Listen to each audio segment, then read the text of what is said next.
SRAA Meet 2024, matagumpay na nagtapos sa lungsod ng General Santos. 117 na medalya nasungkit ng mga atletang kinapawenyo sa SRAA Meet 2024. Tacurong City Mayor Lechoncito tumanggap ng pagkilala mula sa Philippine Medical Association. Yan ang ulo ng mga balita sa Soxergen Headliners.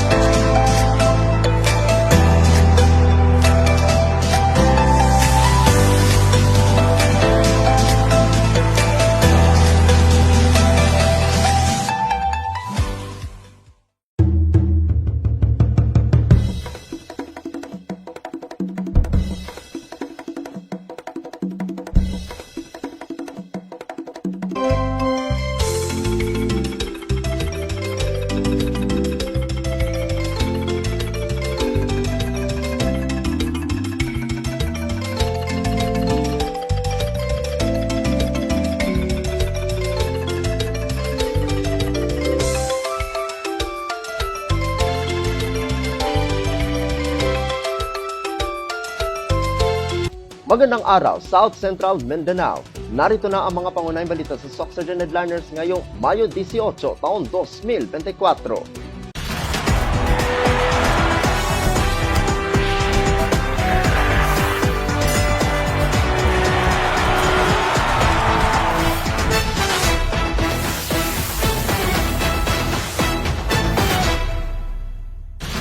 SRAA Meet 2024, matagumpay na nagtapos sa lungsod ng General Santos. Narito ang ulat.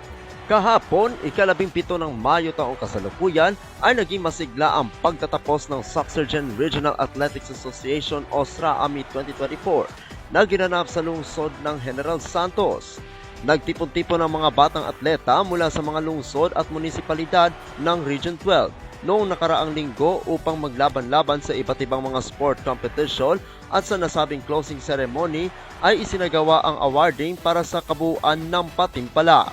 Sa official medal tally na isinapubliko ng Department of Education General Santos City o DepEd Gensan na siyang nanguna sa pag-organisa ng SRAA Meet 2024. Naitala ang lungsod ng General Santos ay nagkamit ng kabuuang 124 na gold medal, 103 na silver medal at 31 na bronze medal para sa regular sports, 6 na gold medal, 3 silver medal at 3 bronze medal para sa demo sports, 30 na gold medal, 15 na silver medal at 9 na gold medal para sa special sports at 5 gold medal, 4 na silver medal at 3 bronze medal naman para sa exhibition games.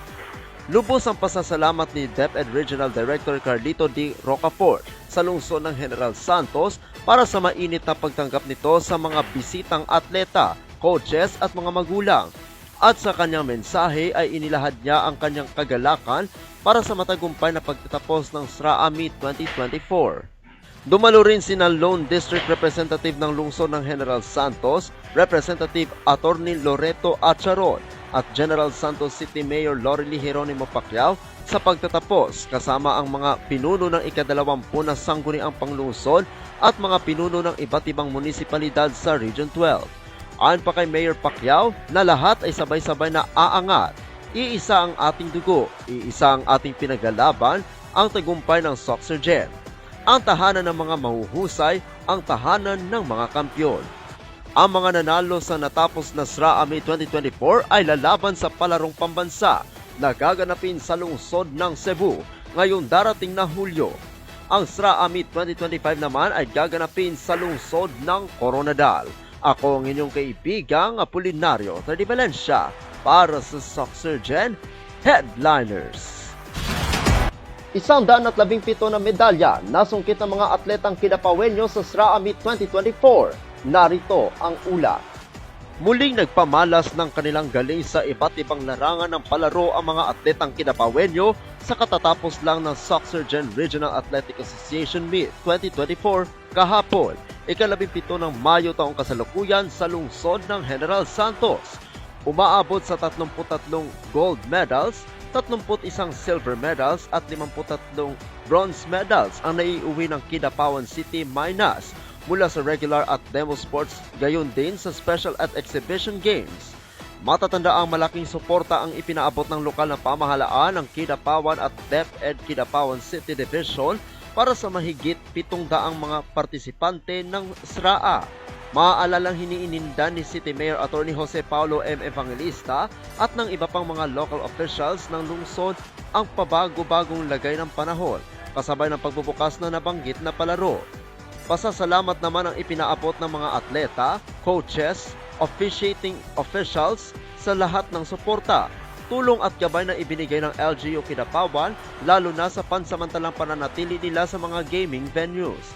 Karamihan naman sa mga nagwaging atleta maglalaro rin sa nalalapit na palarong pambansa 2024 na gaganapin naman sa lungsod ng Cebu ngayong taon.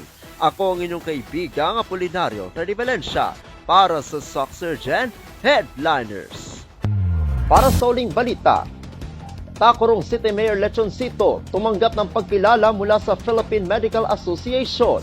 Narito ang ulat. Pinarangalan ngayon si Tacurong City Mayor Joseph George L. Lechoncito, MD-DBA bilang Most Outstanding Physician na kinatawan ang Sultan Kudarat Medical Society.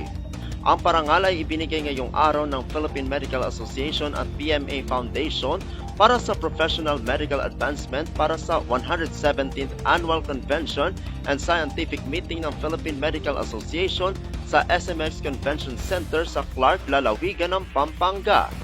Si Mayor Lechoncito ay isa sa mga 43 doktor sa buong bansa na tumanggap ng mahalagang parangal sa ngayong taong pagtitipon. Nagsimula ang aktibidad noon pang Miyerkules, ika-15 at nagtapos ito ngayong araw, ika-18 ng Mayo, taong kasalukuyan. Ako ang inyong kaibigang Apolinario Terry Valencia para sa Socksurgeon Headliners.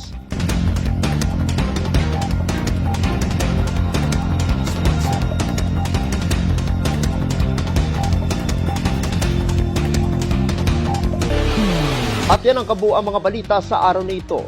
Mga balitang kailangan ninyong malaman, balitang walang kinakampihan, balitang totoo, balitang may dalang aral at inspirasyon. Ito ang Socksurgeon Headliners. Hanggang sa Lunes, happy weekend. Maraming salamat at magandang araw, kaibigan.